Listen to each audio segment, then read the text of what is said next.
Have you ever played Star Wars The Old Republic and wondered to yourself, why do the Mandalorians affiliate with the Sith Empire? If you played Star Wars Knights of the Old Republic, especially the second game, you'll be totally aware of the impact that Canderous Ordo has on the story, and his relevance when it comes to moving Mandalorian culture beyond the one that we see before Knights of the Old Republic 1. But by the time of the Old Republic, it's almost like this wasn't achieved. It's almost as if the Mandalorians had regressed and gone backwards, despite the fact that one of their greatest leaders ever, under the orders of REJOIN, attempted to turn them into an ally of the Republic. So let's delve into this and try to understand why this happened. Now, first and foremost, we have to understand the Mandalorian connection to the Sith.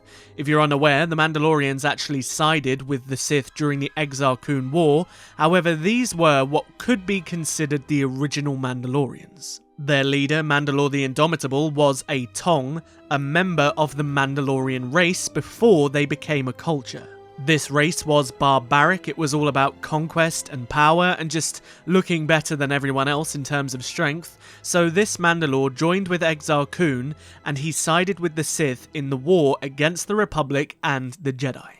However, obviously, things didn't go too well. Not only were Ulic and Exar Kun both defeated in their own ways, but Mandalore the Indomitable led a huge army to the planet Onderon, but he was defeated and driven back to a moon known as Duxon. Mandalore the Indomitable himself was killed in this battle, and another Tong took the mask and became known as Mandalore the Ultimate.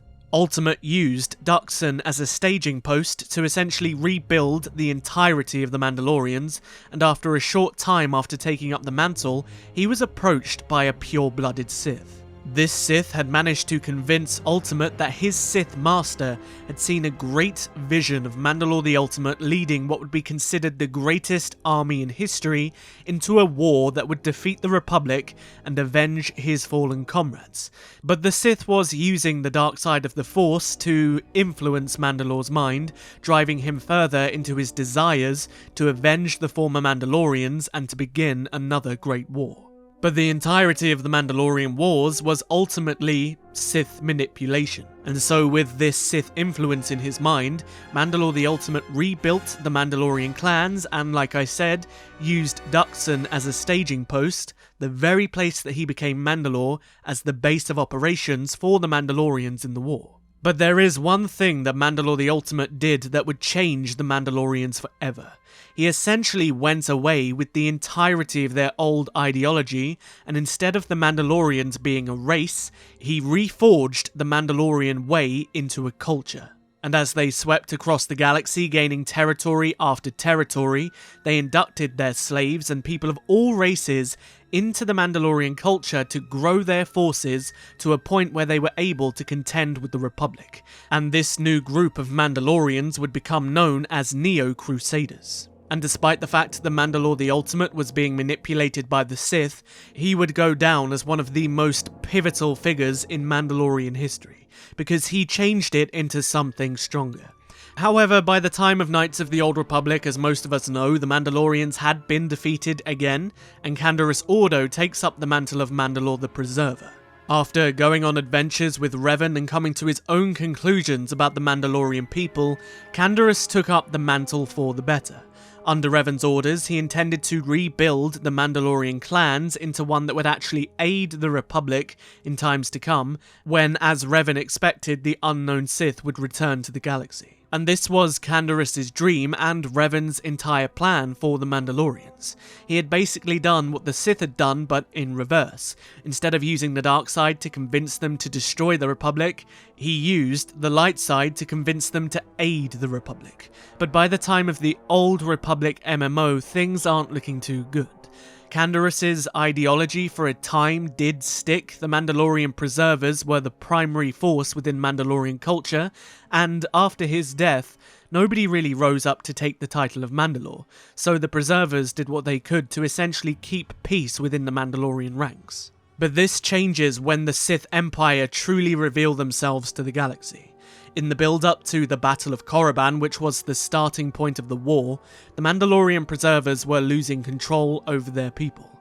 There was no figurehead within Mandalorian culture anymore, and the ideals of Canderous were starting to wear off now that war was on the horizon. And this ultimately fractured the Mandalorian people. Many Mandalorians became bounty hunters and mercenaries and supported the Sith Empire, and some, such as the Preservers, stayed true to Canderous' ideology and supported the Republic. But the Sith themselves weren't too good at taking no for an answer, and they knew what an asset the Mandalorians could be and how important they could be to their war effort. And much like they had done hundreds of years before, they decided to basically manipulate the Mandalorians into supporting them. So to do this, Imperial intelligence turned their eyes to Geonosis and focused their attention on a gladiator within the arenas. They had come to realise that this gladiator was a true specimen of a man, an incredible warrior and a charismatic leader, so they made a deal with him. They rigged everything in the arenas so that he would win every single battle to build up his popularity, and in return he would go around claiming that he was the new Mandalore through Sith propaganda and the facade of his success in the arenas. And given that this is what so many of the Mandalorian people were looking for, a new leader to guide them, they were drawn in by this false image of Mandalore. And so pretty much all of the Mandalorians that weren't loyal to the Mandalorian Preservers joined this gladiator, who would ultimately become known as Mandalore the Lesser, and he gave his people a similar rallying cry that Mandalore the Indomitable did years prior, in saying that they would get their revenge on the Jedi for holding them back, and that beating the Jedi would be their greatest achievement as a people. And because of this, the Mandalorians almost unknowingly joined the Sith Empire, because Mandalore was a puppet. The Sith were using Mandalore the Lesser to get their own way, and the Mandalorians were almost entirely unaware of this. However, when the Treaty of Coruscant was signed and the war was essentially put on hold and replaced with a Cold War, the Mandalorians became somewhat obsolete for a time. And Mandalore the Lesser actually had a massive failure during the war during a blockade of the Hydian Way, which caused a lot of his own people to lose faith in him, and so to re-establish Mandalorian confidence in his leadership, he reignited an old Mandalorian tradition from the days of Mandalore the Ultimate known as the Great Hunt. The Great Hunt was designed to offer a single person glory in combat and to become a champion. And the man that became the champion of the Great Hunt would challenge Mandalore the Lesser to a duel. This man, known as Artus, actually killed Mandalore the Lesser in the duel, and then he took up the mantle of Mandalore himself, becoming Mandalore the Vindicated. But when he became Mandalore, he was forced almost immediately to contend with another major uprising within Mandalorian culture, known as the Crusaders' Schism. Many of the clans had banded together to oppose Mandalore the Vindicated, and they intended to reunite the Mandalorians under the Preservers' ideology supporting the Republic.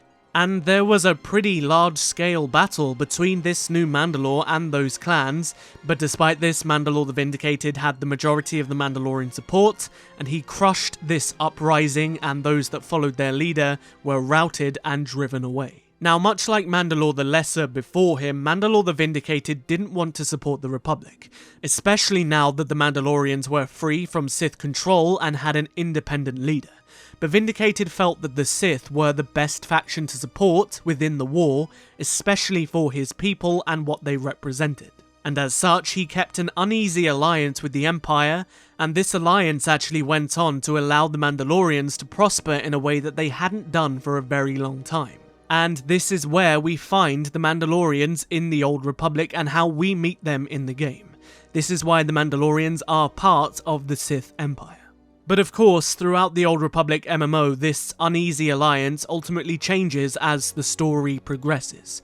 Vindicated is supposedly killed off-screen and Shae Vizsla takes up the role of Mandalore, and there was a massive fracture within the Mandalorian ranks over where they wanted to go next. But if you've ever wondered why they are part of the Sith Empire in that game, now you know the answer.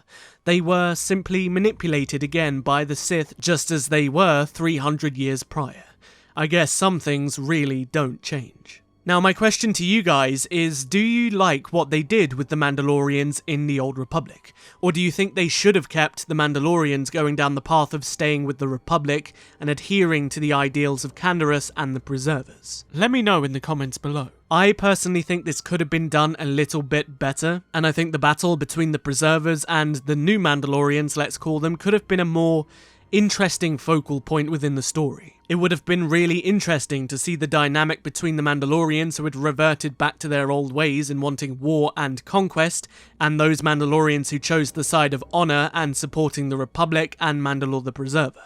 But I guess at the end of the day it was kind of easier to just make them the bad guys again. As always, if you enjoyed the video, don't forget to hit the like button, it helps me out a great deal, and if you haven't, perhaps consider subscribing to join the biggest growing Knights of the Old Republic community on YouTube. I'll see you guys in the next video. But until then, may the Force be with you. Always.